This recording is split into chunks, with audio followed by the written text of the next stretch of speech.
Okay, Thank you. so for our amazing speakers, today we get to hear from our wonderful director, Kirk Young, and I just have his bio. Kirk was born and raised in Utah Valley. Following high school, he went on to earn a bachelor's degree in behavioral science from UVU. Throughout his time at UVU, he developed a deep love for the school. In fact, including a brief period of 2 years spent earning a master's degree, Kirk has been at UVU as a student or employee since 1996. He is grateful for the chance to give back to an institution that has given so much to him. Following his educational experience at UVU, Kirk went on to earn a master's degree in sociology from Brigham Young University and is currently enrolled in a PhD program of leadership studies at Gonzaga University in Spokane, Washington. Kirk is married to Katie DiStefano, whom he met in the UVU bookstore. They have 3 children. McKay is 9, Connor is 6, and Hallie is 15 months. They live in Heber, Utah. So put your hands together for Kirk. Thank you. Can you guys hear me? Is this microphone working? Yes, sir. All right. How are you? Welcome back. How was your break? Yeah, you got together with your families, I'm sure. You were able to share some gifts, and if it was like my family, you got to share lots of germs, and everybody got sick. I don't know about you guys, but I was talking to several of you, and you hang out here with all these strangers at school, and everything's just fine, and then you go home with your family, and everyone gets sick. So that was our experience. And my wife just called me, and she's just leaving the doctor with our 6-year-old son. So he woke up in the middle of the night not feeling well. So anyway, I'm glad you guys are back. I'm glad you're all doing well. How's the semester going so far? Yeah? 1 day. Yeah, 1 day down. You all got your new syllabus for your classes and got to meet some of your new colleagues in school and your new teachers. How many of you have not had class yet? So a few of you that maybe you're on a Tuesday, Thursday schedule. Well, good. Well, I'm teaching a couple of new classes this semester. I start tomorrow, so I'm kind of excited as well. I think some of you are enrolled in some of my classes, so I look forward to seeing you. But anyway, let's go ahead and get started. At the last Mastermind, Kyle Reyes came and spoke to us, and he talked about leadership as a journey. And he talked about a little bit about his leadership journey. And as I got thinking about what to share with you guys today, they told me to not get anywhere near that microphone or it's going to get really loud, so I'm trying to stay away from that as much as I can. But anyway, I thought I'd talk to you a little bit about my leadership journey and a little bit about how I ended up where I'm at today. As I've talked with and met several of you, many of you have come in and talked to me in my office and have talked about the experiences that you're having in your lives and kind of where you're at this stage of life. Well, my experience was no different than most of you.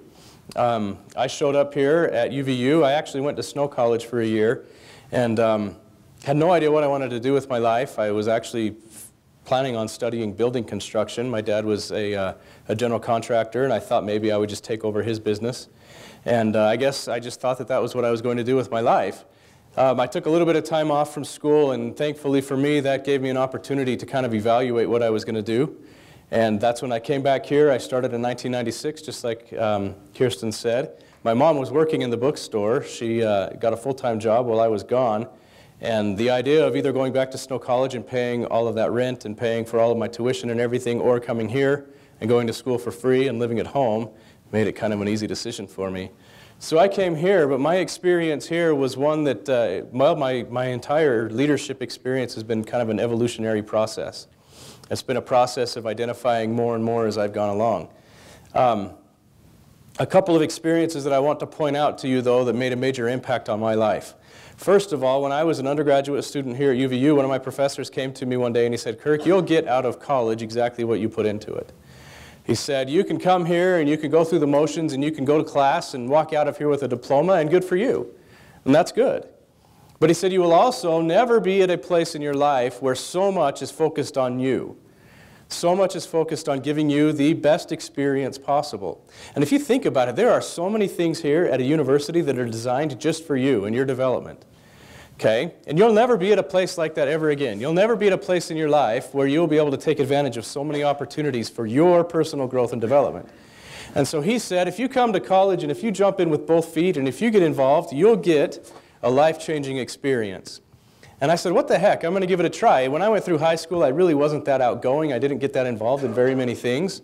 And I said, you know what? I didn't get a whole lot out of high school, and I'm going to try it here in college.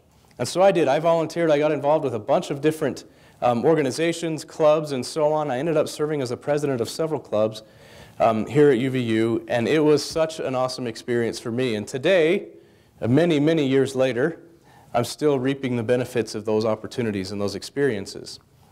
One of the biggest impacts that I had, we're going to talk, or one of the things that impacted me the most, I was serving as the president of Phi Theta Kappa, which was the National Honor Society. And serving in that position, we went to a training. I went to several trainings, and by the way, if you want to experience and travel and so on, get involved in some clubs. I traveled all over the Pacific Northwest and all over the western United States. Several times went to California, several times went to Portland. Actually had an opportunity to go and stay at Cannon Beach. Anybody ever been there in Oregon? Any of you ever watched Goonies? Anybody ever seen the movie Goonies? Right? It takes place in Astoria, Oregon, which is just to the north of Cannon Beach. And so anyway, we got to stay in a beach house in Cannon Beach in Oregon for almost a week, and it was all paid for by UVU. It was all paid for out of our club fees and our club dues. And so I had many, many opportunities that I would have never had in my entire life just by getting involved. Well, my leadership journey began as I went to a training up at Salt Lake Community College where the speaker talked about a speech that was given by Charles Malick. And I had the quotes in this presentation, but every time I've talked to you guys, I've always shared those quotes.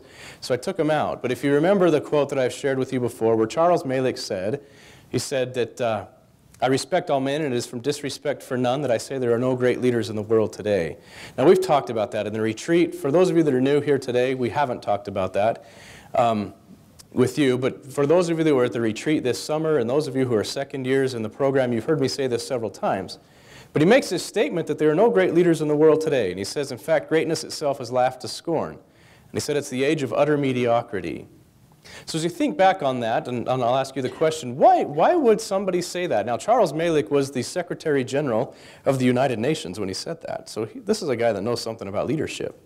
Why do you think he would say that? And this was back in 1975, by the way. Yeah? Because I think leadership and success right now is so focused on the outward actions and less upon the individual character of the person. It seems like there's just not enough emphasis put into character. Okay. Thank you. That's perfect. I don't know if all of you heard, but he was saying there's just not a whole lot of emphasis put on character or on the person. It's so much on kind of the outward, maybe administration or the outward emphasis of what leadership is. Any other thoughts on what he would mean by that? Yeah. I think leadership is shifting into management. People are so focused on quotas and products and things like that that they neglect people and neglect principles and ideals. Yeah, absolutely. I read a couple of articles, research articles just recently that were talking about how academic institutions have shifted away from kind of this character education, or have shifted away from teaching what are called the soft skills of leadership, things like integrity and ethics and trust, and even goal setting and things like that. And it's shifted away from that into kind of this hard skill, technical skills of leadership.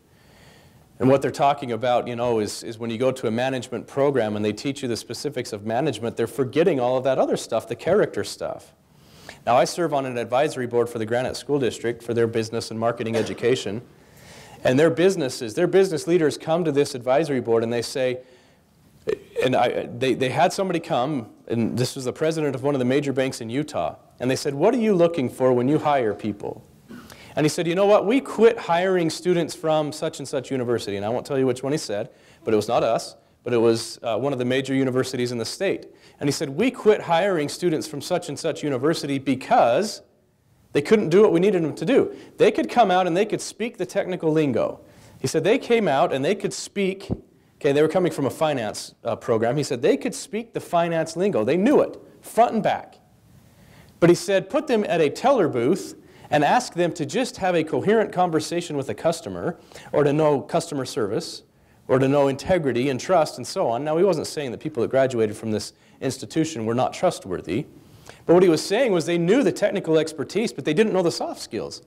He said, give us somebody who can come in here and can just lead, can be a good person, can have character and ethics, and we'll teach them the technical skills. And he said, honestly, we have stopped hiring people that come from this university. Okay? And we're hiring people from other places, and he said, like UVU. Well, we have an awesome opportunity in the CAL program to focus on those things, to focus on that character education, to focus on ethics and integrity and trust and so on. We take advantage of the opportunity to teach you guys, okay, to apply those leadership skills. All right? For example, and I wanted to pass this on today, we did a sub for Santa, right? We talked about this last semester and gave you all the opportunity to raise some money for a family in need. Okay, I don't know the exact count. My estimation was that we were able to raise over $400. Is that about right? Okay, that's a lot of money, you guys, and thanks to you. Thank you all for the work that you did. And I talked with the individual, the man who we provided this Christmas for him and his 5 young children. They were extremely grateful, and they had a Christmas that they wouldn't have had. There's no way he could afford to give his kids anything more than maybe a $10 gift for each of his kids. And you all were able to raise over $400, so thank you. Give yourselves a hand, please.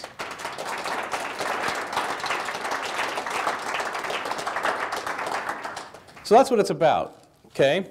So, I've shared this quote every time I talk, right?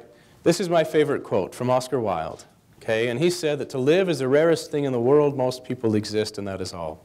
What's he saying? I know we've talked about it many times. Yeah, Amelia. I think that he's saying that most people are just kind of like going through the motion and they're not getting a lot out of life. They're just like, oh, I'm here to live, whatever. But they don't make the most of it like they should. They don't find opportunities that can change themselves as well as others. Yeah. I think back to the experience I had when my professor told me, when you're here, you can just exist. You can go through the motions of college, right? And good for you. Or you can take full advantage of the opportunities that are here, and it will change your life. And it did. I saw some other hands. Yeah. There's a difference between purposing something and just going through it. When you purpose it, you initiate it, you see the end before you accomplish it. You act towards the accomplishment of it. And so to exist is just to take your day-to-day substance. To live is to purpose things and to grow and to build. Yeah.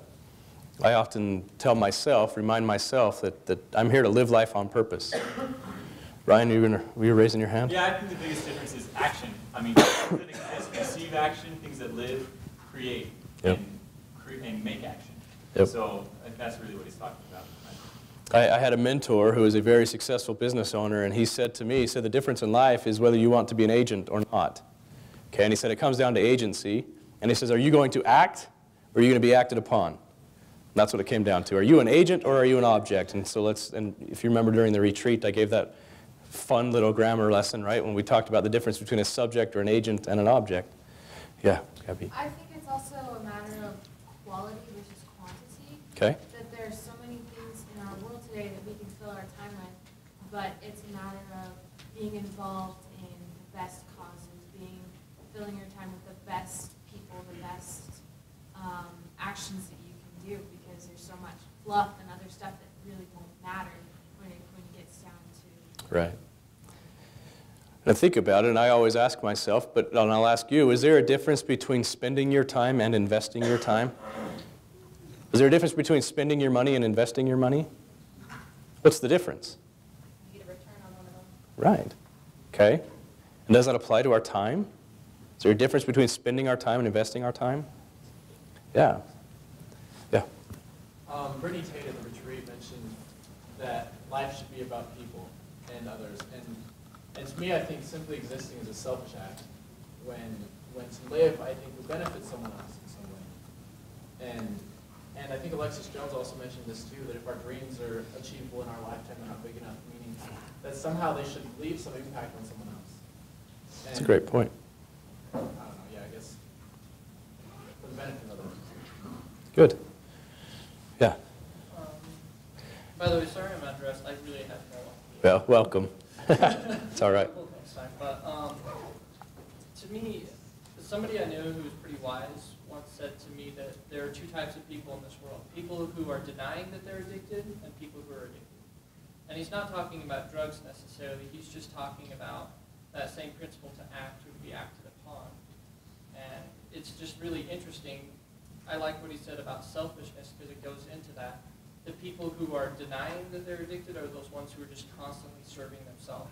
And those people who are recovering from addiction are those people who are learning to take themselves out of the equation, I guess. Thank you. Julianne Jennings at the Cal Retreat talked about living deliberately, yeah, and how to have specific goals and to always be going after something instead of just living life, instead of just letting it pass by. Have things that we're working towards, and as we do that, that's when we really learn to live and learn what the definition of living is. Yeah. Good. Thank you all. I like this statement here. It says that you have to decide in life whether you want to influence people or impress them. You can impress people from a distance, but you can only influence them up close. We desperately need authentic leaders today. Any thoughts on that? Yeah. Jade? So I don't know how many of you have seen the movie Forever Strong, but there's one line in it that I really like, and I kind of switched the words around a bit. He says, rugby is hard, we're out to make it harder. And I switched that personally, and I said life is hard, and us as leaders are out to make it harder. Like, leaders are very rare and they're hard to find, but that's what we do, is we challenge life because we want to get as much as we put into this life and get it back later on. And speaking of the challenge of life, I love this statement here. Ralph Parlett said that strength and struggle go together. Okay? The supreme reward of struggle is strength. Life is a battle, and the greatest joy is to overcome. The pursuit of easy things makes men weak. It is following the lines of least resistance that makes rivers and men crooked. Any thoughts on that?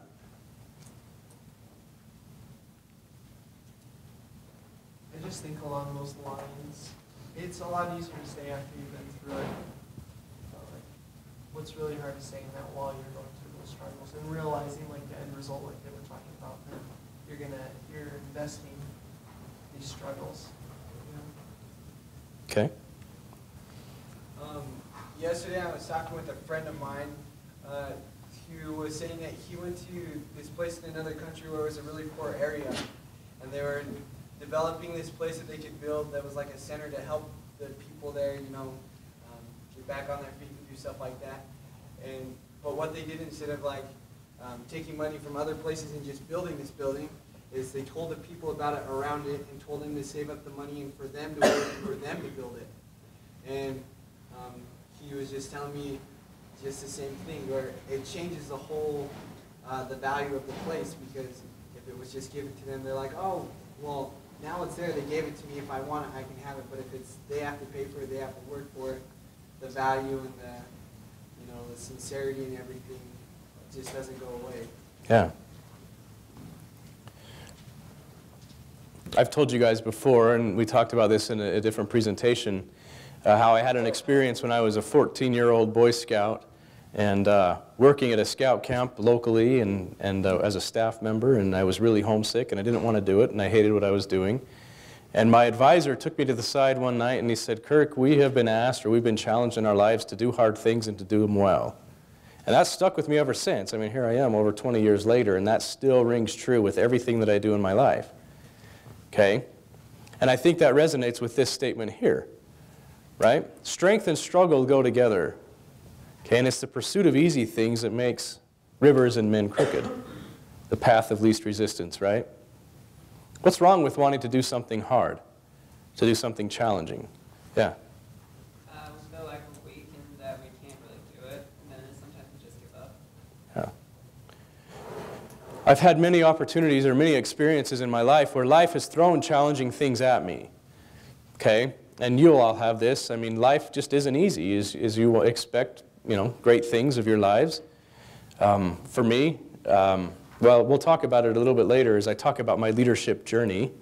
Okay, but I reached a point in my life where I was kind of sick and tired of just existing. I was sick and tired of kind of going through the motions and letting life dictate the course that I was pursuing. Do you ever feel that way? Do you ever feel like life is just kind of steering you and it's out of control or you're not in control?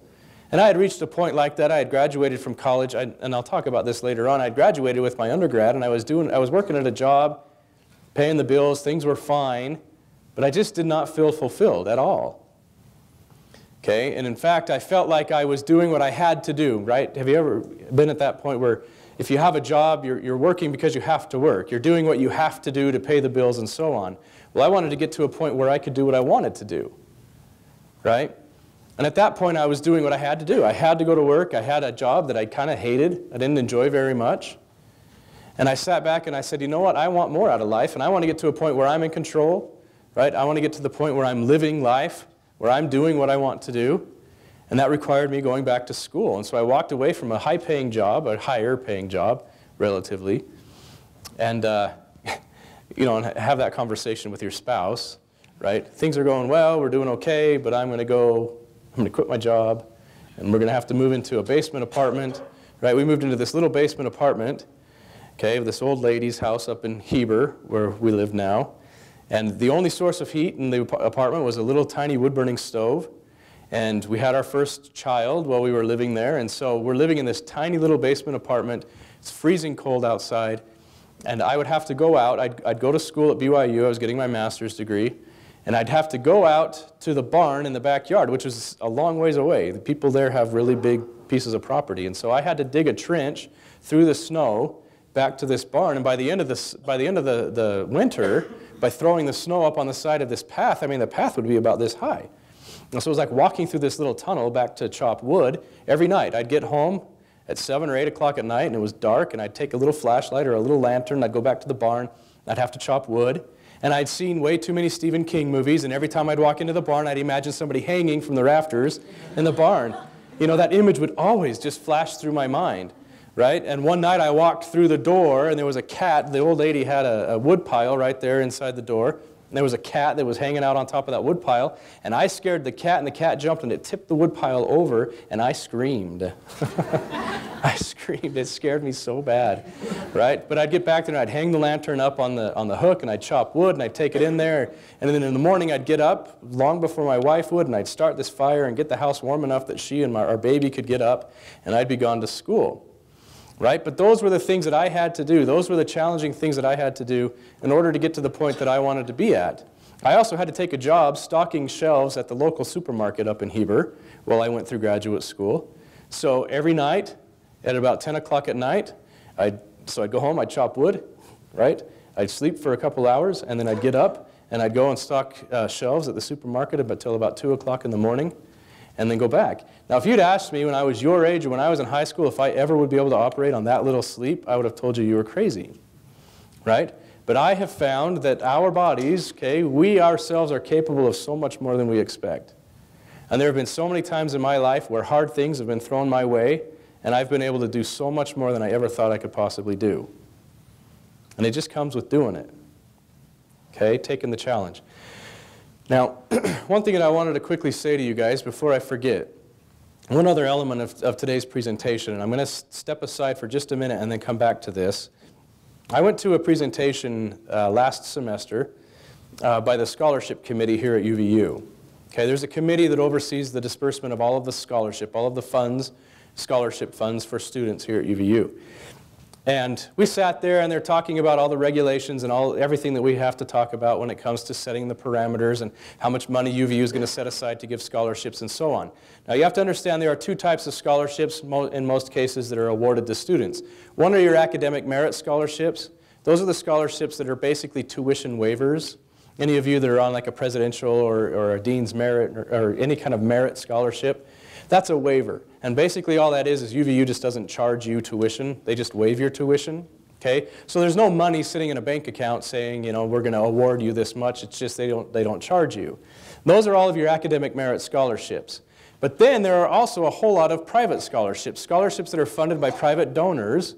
Okay, and that does represent money that is sitting in a bank, money that they do give you, right? And I'm sure most of you or all of you are probably familiar with this. You can stack as many private scholarships as you want on top of each other. You can get to the point where all of your expenses are paid for, and they'll give you a check. They'll give you money to pay for school.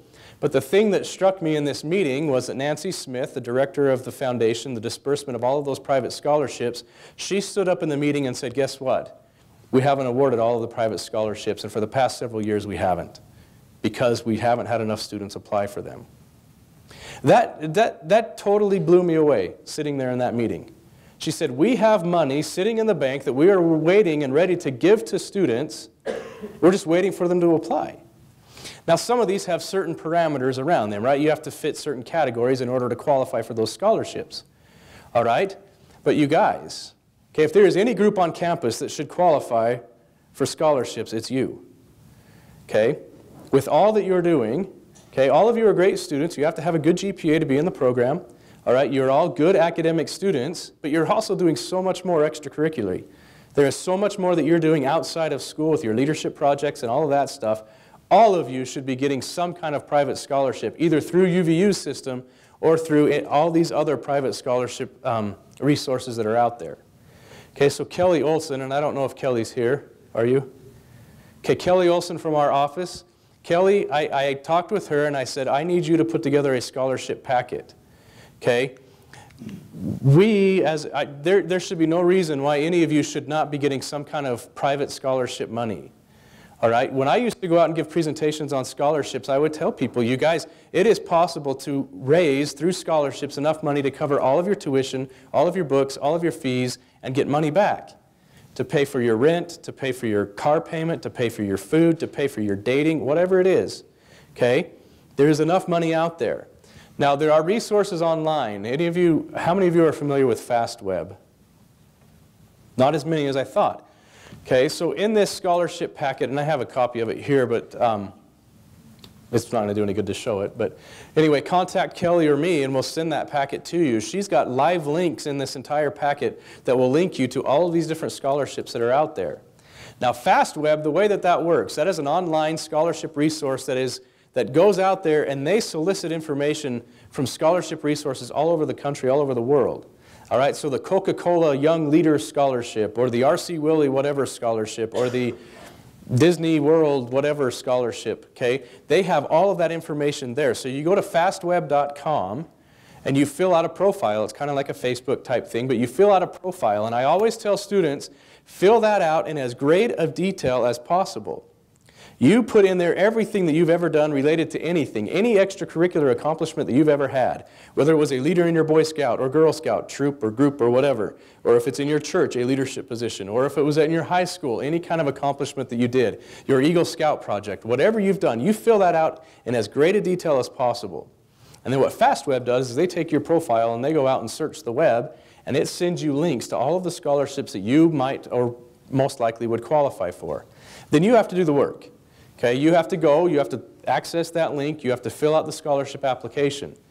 But here's the thing, and most of the time when I talk to students, they say, well, it just takes so much time to fill out scholarship applications. Well, after you do about 3 or 4, you've got all the stuff you need. You just have to cut and paste it. But here, let's think about it. If it takes you 4 hours to fill out a scholarship application for $1,000, and you get that scholarship, how much money did you just make an hour? Right? $250. You're probably never going to make that much money an hour ever again in your life. Okay? Seriously. You know? And so, yeah, it takes time. But you guys, I'm serious. Of any group on campus, you guys should qualify more than anybody. Okay? For those scholarships that are out there. And so, I don't want to hear from Nancy Smith that there is scholarship money at UVU sitting in the bank that goes unused. Right? Now, again, some of them have some kind of wacky criteria surrounding them that maybe somebody here may not qualify for, but most of them you would. All right?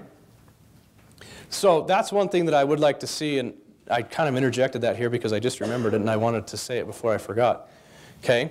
But I want to see us moving forward. That's one of my challenges to the Cal program, right? I want to see us to be the highest scholarship organization on campus.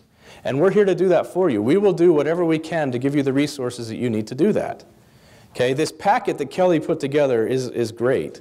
Okay, she put a lot of time into it, and it's got dozens and dozens of links to different scholarship opportunities that are out there.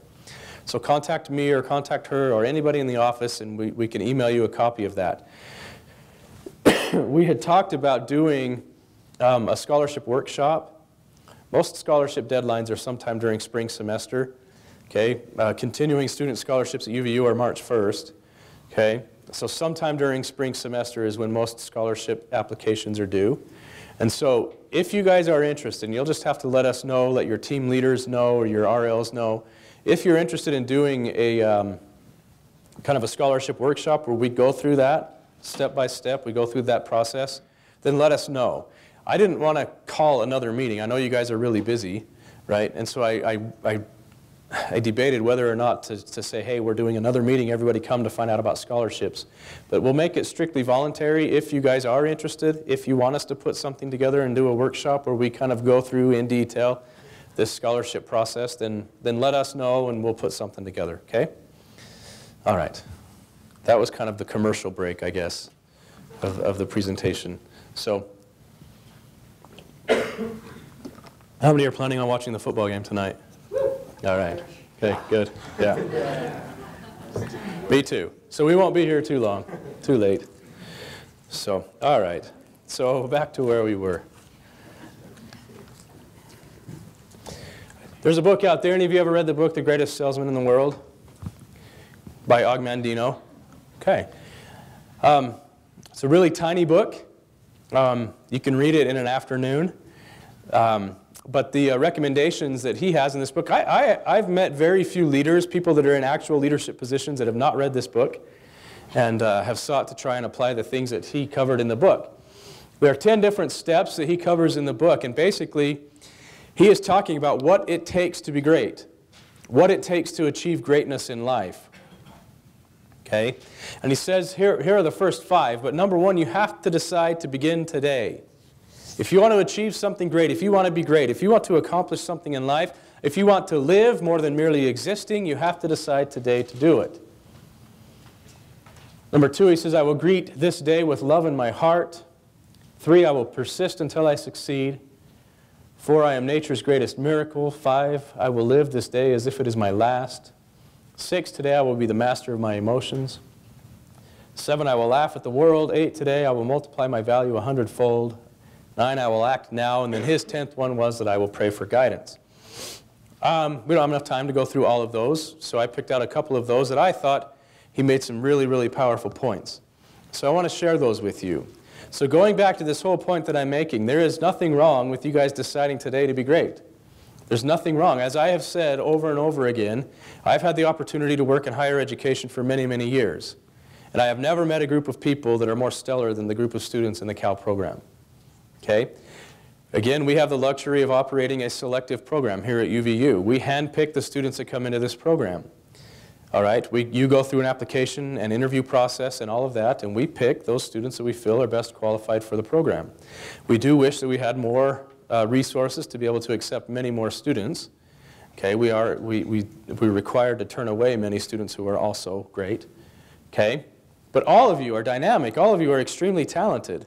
And it's an awesome opportunity for us to work with you. Okay? And so with that, there's nothing wrong with all of you wanting to be great, to accomplish something great. Well, it begins with a desire. Right? You have to have the desire to want to accomplish something, to be great, to make something of yourself. You have to have a deep determination to achieve excellence in life. Without this desire, you don't have the motivation to be consistent and to carry you throughout the tough times. How many of you know somebody that really wants to be great, but they just kind of lack that discipline? Right? When the going gets tough, they kind of quit. Okay? Og Mandino says that in truth, the only difference between those who have failed and those who have succeeded lies in the difference of their habits. What do you think he means by that? In psychology, we learned that if you want to feel better, you can't just, that's why I don't like New Year's resolutions, because if you want to feel better, it can't be temporary. It has to be a lifestyle change. So if you want, you can't just be like, oh, well, I'll be grateful for today. You have to be grateful for the rest of your life if you're going to actually reap the benefits of being grateful. Right. Right. Yeah.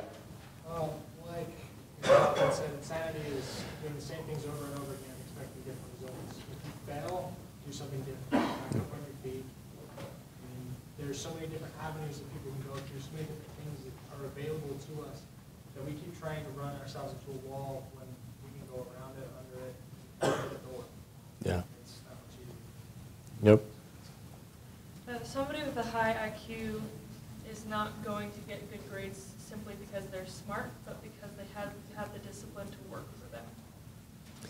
That's one thing that I've learned throughout my entire educational experience. I have seen a lot of really, really, really smart people fail out of school. I saw that in my graduate programs, some really, really, really intelligent people that get to graduate school and they just fall on their face. Okay? Because what it comes down to is your habits. It comes down to your work ethic. And I've seen some people of fairly average intelligence, myself included, that have succeeded in graduate school simply because they know how to work. I wouldn't consider myself the most intelligent person in the world. I just work really hard. Okay? How long does it take to form a new habit? What's that? 3 weeks. 3 weeks. Okay, I've usually heard somewhere around 30 days. Okay, a month or so. Okay, but once you get to that point and you form that habit, it becomes somewhat easier. All right? Ogmandino goes on to say that today my old skin has become as dust. I will walk tall among men and they will know me not, for today I am a new man with a new life. So decide today. He goes on to say that I will persist until I succeed. I was not delivered unto this world in defeat, nor does failure course in my veins. I am not a sheep waiting to be prodded by my shepherd. I am a lion, and I refuse to walk, to talk, to walk, to sleep with the sheep. I will hear not those who weep and complain, for their disease is contagious. Let them join the sheep. The slaughterhouse of failure is not my destiny. How many of us know those complainers that are really good at it? They've kind of made it into an art form, right? And is it contagious? It can be, yeah. Right? So in persisting toward achieving those goals, he said that henceforth I will consider each day's effort as but one blow of my blade against a mighty oak. The first blow may cause not a tremor in the wood, nor the second, nor the third.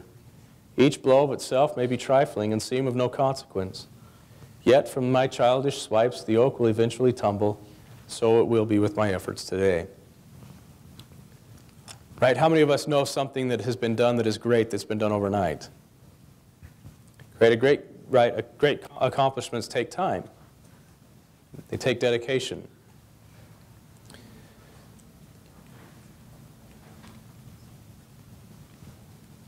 He goes on to say, and considering that I am nature's greatest miracle, that we are, that you are, since the beginning of time never has there been another with my mind, my heart, my eyes, my ears, my hands, my hair, my mouth.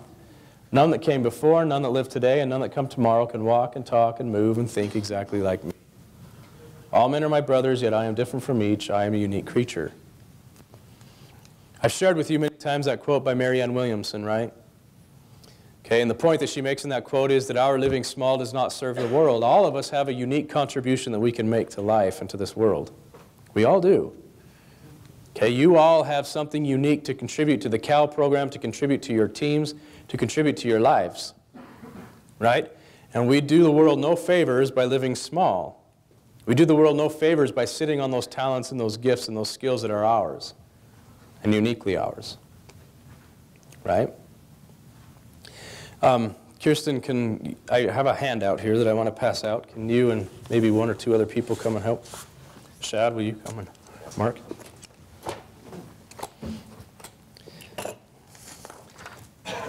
I want to sum up what the points are that I'm making here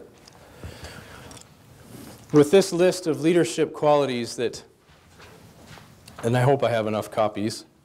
So I told you that I attended a leadership seminar many years ago when I was in your shoes at Salt Lake Community College.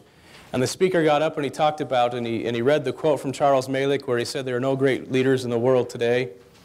Okay. Well, in his speech, he gave a list of what he felt were 20 or so of the qualities that great leaders possess and great leaders have. I want to pass this out and give you a minute to look at it. This has been something that I've carried with me ever since the day that I got it, okay, several years ago, many years ago, okay, probably 15 or so years ago, and it's been something that I look to quite often.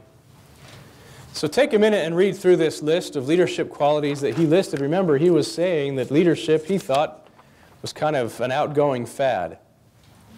And he said, these are the qualities that great leaders possess. So take a minute and read through this, glance through them, and then I want to ask your thoughts on it. Thank you.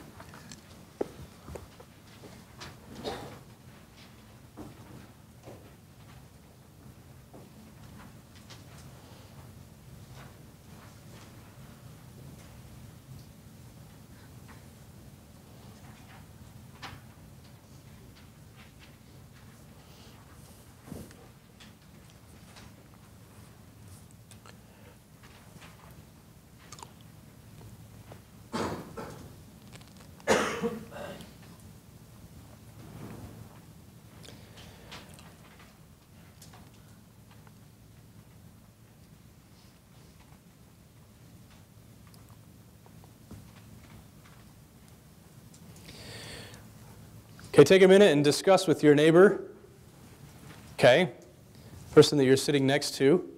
Maybe discuss any thoughts or anything that comes to your mind as you read through this list.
All right.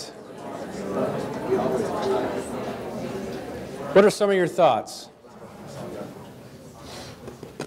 What came to mind as you were reading through that, Chelsea? I was thoroughly pleased that the pronouns changed from him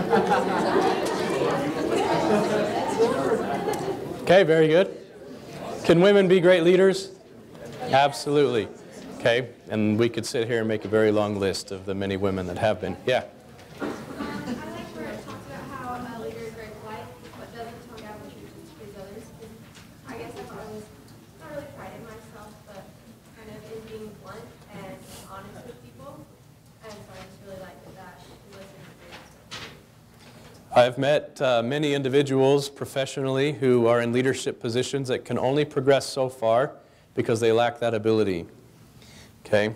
They're not able to be honest. They're not able to tell the truth in a way that doesn't destroy people, but that helps people. Okay? They're able to exercise tact, right?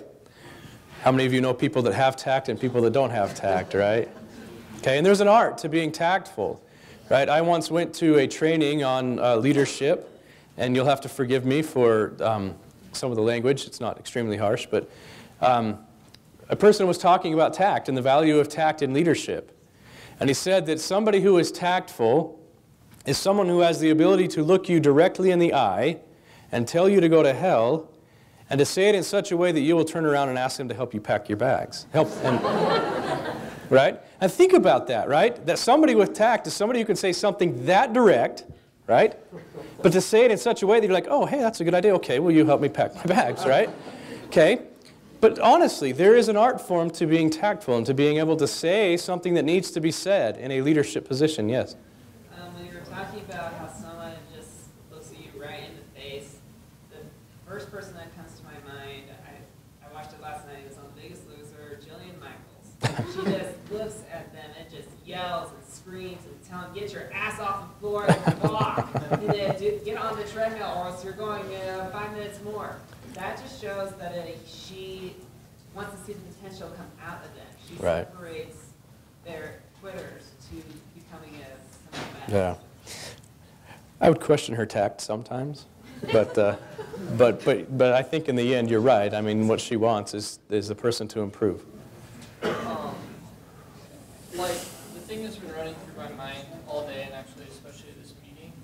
is I'm in the field of psychology, right? I study into it. And I noticed that there's two approaches you can take when dealing with anything and anyone. The first approach is to make them feel secure about their behavior, which is not right. To make them feel, well, it's okay that you're doing that. The second, in which I think is what programs like this really teach, is to actually change their character, actually change. And it's interesting to see in what they just said about tactfulness. Someone who is tactful is someone that from within honestly cares about that person. And if you honestly care about that person, you can tell them to go to hell. Because you're saying it out of love. You're basically saying what you're doing is completely and totally wrong, and it's only going to bring you harm and us harm. But you're saying it out of love because of who you are and not just the words that you use. It's been my experience in leadership that if you can't develop the ability to tell people what needs to be said, you will only progress so far as a leader. You really will. I was just going to add a little bit more on that, where the whole thing with tact, you know, being able to tell people where they need to improve and stuff. You know, people who do that, it's not just like, they don't always speak up when it's when it's a time for a person to change or to be different. You always value the opinion of people who are always, like he was saying, who are always there for when you're doing the good stuff too. That's always, you know, that cares for you when you're doing something good and says, hey, you know, good job, keep that up and stuff. And so you know that they're paying attention and they're trying to help you improve. But if they only come in and jump in at the times when it's like, oh, you're doing something wrong, you suck, something like that, then it's... Right. It can go too far. Yeah, it can go way too far to the other extreme. Other thoughts? I think the best aspect of all of this is together that you take the focus away from you. You don't focus any attention on your achievement or anything like that. What you're doing, you're leading through outcome. You're leading through development. You're not leading for praise or for recognition. And a couple of points that I didn't make, but Charles Malik, again, he's the Secretary General of the United Nations. He's Lebanese. He's from Lebanon. Okay, so obviously he's a religious person. He talks about various aspects of worship of God and so on. And again, take it for what it's worth. Other thoughts from this list? Anything else? Yeah. It says, you insult a great leader if you call him great. He does not want your judgment. I see people, or I've had experiences, I guess, where you do something because you have to do it, and other people see the result, and they kind of praise that. And all you can remember is you do it because you have to do it, not because we're striving to be wonderful or something. Okay. All right. Other thoughts, other things that stuck out to you as you were reading through this list? Yeah. Just overall, in our team, the book that our mentor wrote, and the recurring theme is leaders do things that other people don't want to do. And so this whole list is just everything related back to that for me, just being able to do the things you don't want to do and doing it because other people don't want to do it. That's what's going to make you great. Okay. Thank you. Any other thoughts? This is more of a question than a thought. I'm curious what you think he means when he uses the word deepest. He has three of them, and I'm not sure I understand what he's saying. A great leader communes with the deepest the ages have known. A great leader identifies himself with and is not ashamed of the deepest in his own tradition. A great leader is never disturbed by the fact that other traditions too have their own deepest. Any thoughts on that? I thought it's the opposite of shallow. You know, when you look after the deepest, you go after the deepest thinkers, the deepest people who really understood life, they really understood the virtues that they're talking about, instead of just satisfying for, philosophical tweaks that feel good and taste good, but don't really do anything. Great. I think one thing that he's referring to is the wisdom that's out there in the world. Okay? One thing that I've often said is the more education I get, the more I realize that I don't know. Okay? The more I realize there is out there to learn and how much deeper the wisdom of the world is. One point that he's making as well is that nobody has the corner on the market of wisdom. Right? You can learn, and you and I can learn very much from learning from different wisdom traditions or spiritual traditions or whatever it is that's out there. Okay, nobody has the corner on that market. All right? It's also less about good, bad, right, wrong. Mm-hmm. It's about progression. And that comes from different aspects of being made into a better role. Okay. There's a professor that I had one time that used to always say that leaders are readers. Okay, and she would say that all the time. Usually it was as her students were complaining about the long list of books that she had assigned for the semester. Okay, but think about it. Think about the people that have the biggest impact on you and on the world. Okay, those are people that take the time to learn. Okay, to me, the most effective leaders are people that are really, really, really deep. Okay, when it comes to their wisdom and knowledge and so on. Yeah. One more interpretation of that, I guess. The way I keep reading it is, it sounds like it's referring to the core. It's talking about tradition for both of them. So it's like the core of tradition. So I mean, it's not just about like one tradition makes, I don't know, one kind of food and another makes another, but like what is the values that they represent? What is the core of the things that you're representing? So like if you represent a business college or if you represent a university, what is the true values of that? And what are the values of the people that you're running into? Okay, great. Thank you. Okay, I want to end with a couple of thoughts. Okay, I've shared this with you before, I believe. This is a quote that President Holland shared in the commencement speech that he gave a couple of years ago. And I love the way that this works. I love what it says here. It's kind of long. Okay, but W.H. Murray said that concerning all acts of initiative, there is one elementary truth, the ignorance of which kills countless ideas and splendid plans. That the moment one definitely commits oneself, then providence moves too. However you define that, whether it's fate or the stars align or whatever. But a whole stream of events issues from the decision, raising in one's favor all manner of unforeseen incidents, meetings and material assistance which no man could have dreamt would come his way. What is that saying?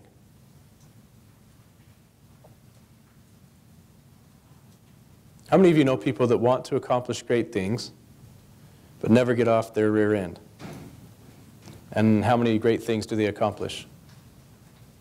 Okay, how many of you are perfectionists like me and you kind of wait for the opportune time, okay, for everything to be ready before you take that step, right? Or whatever it is, make that decision. And the point that he's saying here is there just comes a time where you've got to act. Right, I had another quote in here that I had to skip over that you've probably heard, that you can't make footprints in the sands of time if you're sitting on your butt. And who wants to leave butt prints in the sands of time? Right? But it's true. Okay? There just comes a time where you've got to get up and go. You've got to get up and move. And that's what this is saying. And I found that in my life. I'm a perfectionist, and I was great at procrastinating. I had perfected that art form. Right? Because I was waiting for the opportune time or the opportune resources or circumstances to be able to produce that amazing paper for my class or whatever. And I realized, you know what, there just comes a time where you got to work, you got to act, you got to move ahead. Okay? And then ultimately I came across this quote and I wanted to include it because I think about so many of you in the program. And I want to re-emphasize, and I feel that I speak for all of our staff, that it is a privilege to be involved with this program. We say all the time when we're together that we have the opportunity to work with what we believe are the best and brightest that UVU has to offer. Some of the greatest students that walk these halls, and it's an honor for us to work with all of you. It's a great privilege, and we love it. We love our jobs. Every now and then you run across radiantly attractive people and you're delighted to find that they adore you. Till you realize that they adore just about everybody, and that's what made them radiantly attractive. Okay? You guys are some of the best. We love our jobs. We love the opportunity to work with you. Okay? You make coming to work just an absolute privilege. We love it. We love what we do for work. Thank you for all that you do. Okay? Please know that we are your biggest advocates. We are here to do everything we can to make you successful. So when I talk about the scholarships and all of those things that we want to be able to do to be able to help you guys be successful, well, I'm serious. Okay? Our job is to make sure that you succeed. All right? And we take that very seriously. So please take advantage of that. All right? Thanks for your time, and we'll see you.